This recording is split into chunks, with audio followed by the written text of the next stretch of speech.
Alright guys, there's been a bit of a discussion in the YouTube comments about an endgame that I shared yesterday, which was a little bit odd. So I'm in the analysis board on chess.com right now. Let's work through two of the most absolutely fundamental endgames that you need to know. And one is a king and queen against the king. And then we'll do king and rook against the king. A few months ago I had this ending when I had the king and the rook and my opponent had a king, and I was kind of tired, and for some reason I couldn't manage to find the checkmate pattern, and ended up with a draw after 50 moves without a capture, which is a rule. So let's go through this anyway.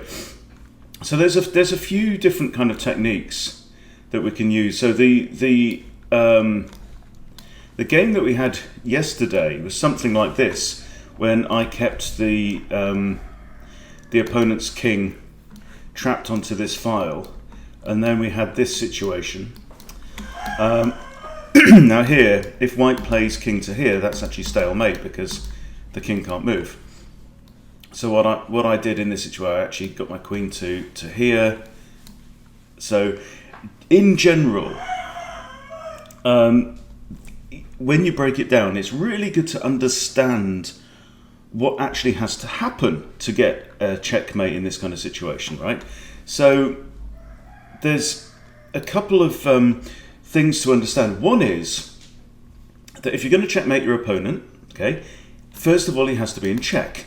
Okay, and secondly, obviously you can't be able to move. Now, your king cannot give check to the opponent's king because he would be in check himself, and you're not allowed to put yourself in check, right? So the check has to come from the queen.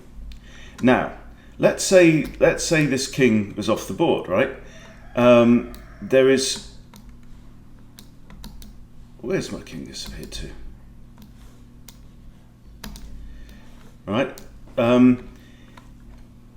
So the king's off the board. A queen on its own cannot checkmate the opponent's king because the king can always move, right? Something like this would be a checkmate, but then king can capture the queen, okay? So we need a situation where your queen is checking the opponent's king and the king can't move, and there's only a very few kind of patterns that will allow you to do that. So let's go through one of the most common. So I'm going to start with we'll start with like this situation, okay? We'll say it's, doesn't matter if it's white to move or black to move. I'll click practice versus computer, and we'll do this on stockfish maximum setting, which is the way to go. Okay, so the general principle is that you need to keep the king captured in or restrained into a box, right? And the king mustn't be able to capture the queen, so you can't move the queen into the king's 8 surrounding squares unless she's protected by the king. And then you want to reduce the size of the box that the king's got.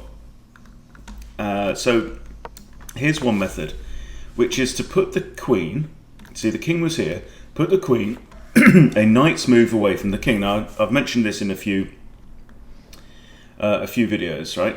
So you put the queen a knight's move away from the king. Okay. Now the king has moved to here, where it is also a knight's move away from the queen. So now what I do is just move my king up. Now he's gone back to here, so I just move my king up. Now he's moved over to here. That's no longer a knight's move away. So now I move my queen across where she's a knight's move away from the king. Okay. Now again, knight's move away. Now I just move my king up because there we go, king up again. And now we're in a special situation because the king has reached the edge of the board. So now all I need to do is keep the king on this edge. So queen to g6, okay? And the computer's actually coaching me. It says that is the best move. So now what I need to do is move my king towards my opponent's king. And we want to get to a situation where our kings are in opposition. And that means they're 2 squares away from each other in a straight line. Okay, so not a diagonal. So the opposition can be there, one of these kind of squares. Okay, so king is here. Now I move my king in, right? He moves to here, and now queen to g2, checkmate.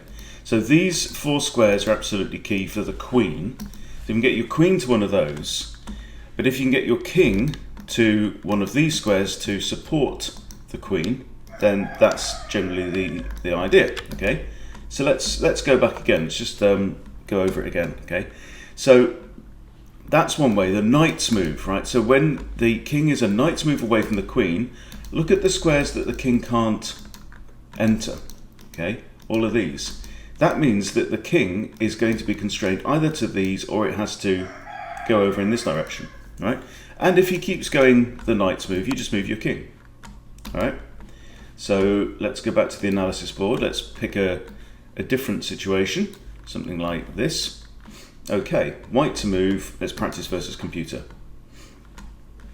All right, white to move. Pretty simple here. So what I want to do is squeeze him to the side of the board. So the easiest way to do that, I think, is this. Okay, said queen e1 was best for some reason, but that's fine. So now I'm just going to move my king towards his king.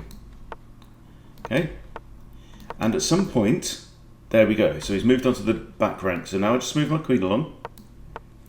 The point here is not to do it in necessarily the quickest and most elegant fashion, but just to get the job done. So now my queen is guarding this whole B file.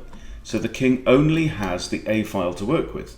So now I want to get my king into opposition with his, right? This is actually diagonal opposition, but you can see that my king has reached one of these key squares. So now the queen can simply come in and deliver checkmate, all right? So that's it. So now let's do the same with, there we go, with a rook instead of the queen. All right. So with white to move, black to move, doesn't really matter. But it's the same kind of principle. Generally, you want to squeeze the king over to one of the edges of the board. Okay, so white to move. So what's the easiest way for me to squeeze the king? Well, my rook can't go through my king here. I'd kind of like to go to there, but this will do as well. Rook g3. Okay. So now the king is constrained to 2 ranks right now. And now I'll just move my king up. Move my king up. Move my king up. He might come towards my rook. That's fine. So now, if I move my king here, he can just move backwards. Okay, so I don't want to do that. So what I want to do is make him go again. There we go. All right, so now move my king up. Okay, so now we're in opposition. So when you're in the opposition position, okay, the king cannot go into any of these 3 squares. Nor can my king, but I want to force black. So now we've got opposition. I move my rook down onto the second rank because he can't go forwards. Therefore, he's going to have to go to the first rank. Okay. So now I'll get opposition again. He goes that way. This is fine. So now again, I don't want him to. I don't want him to keep coming backwards and forwards, right? I want to keep pushing him in one direction. I want him to go this way and deliver checkmate. Okay. So now he can't go here or here. But if I move my rook down to that rank, he can. He could go back here onto the second. So what do we do in this situation? So I'm just going to move my rook across now. I've moved my rook to here. Means that he can't go there, or there, or there, or there, right? So he has to keep moving. So here, king across again. Yeah, that's fine. King across again. Now king across again. Okay, and now I go to here, and there's only one move, because my rook's covering this rank, yeah? I go to here, he's going to have to go to there. And now this is what you want. This is the opposition position. So these squares are covered. All I need to do is take out the back rank, rook to e1. Okay, so let's try that one again.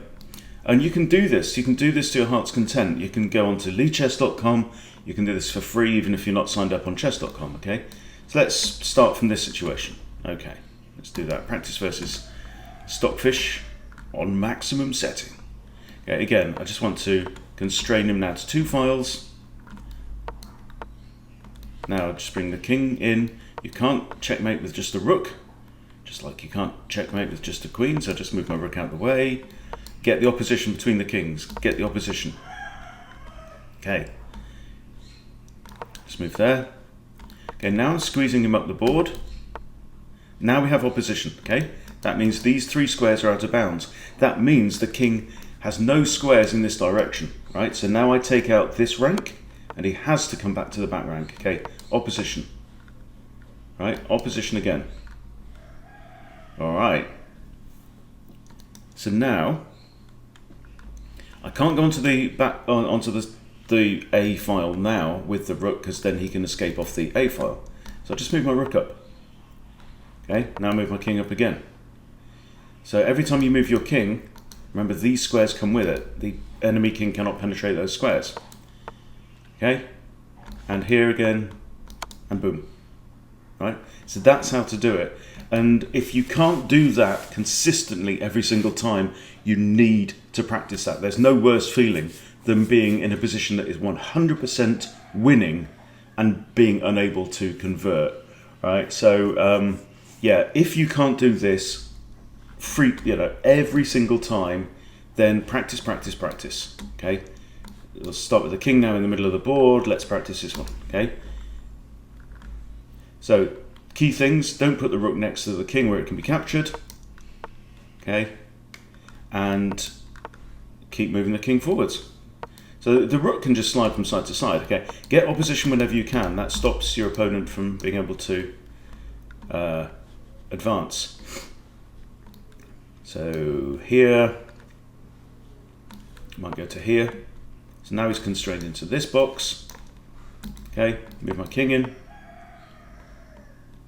Move my king again. Now I come to here and reduce the size of the box again. All right, now he's on the back rank.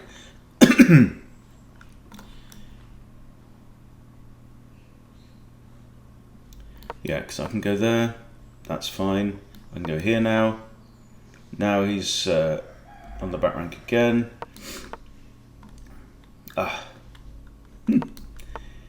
He's running rings around me. Okay, move the king in. Move the king to here. All right, and now I kind of need to. What do I need to do to figure out where I'm going to squash him into? Right, there we go. Opposition there, opposition again.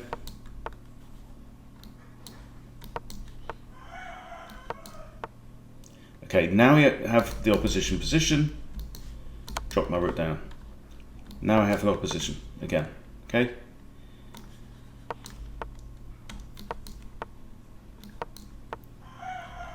And here, this is the key one. I go to here, and he's only got one move. Right, has to go back to G1. Checkmate. Okay, so just practice that. Practice it over and over and over till it's second nature, and you should be all right. Okay, so there you go. If you can't do it every time, practice, practice, practice until you get it right. You can go to chess.com/practice as well. So if I just take that out, chess.com/practice. I only found this the other day. I think it might be new. You can go into drills, endgame practice, and there's lots and lots of examples there that you can use, and they just, all just wonderful stuff, and they keep loading. There's so many different practice options that you've got there. So, extra pass pawn, you can practice as white or black, attacking or defending. It's all very, very useful. So apparently one of the reasons why the Soviets were so dominant in chess is not only that they paid their players to play full time, but when they took these young kids and started training them up to be chess masters, they started with endgames.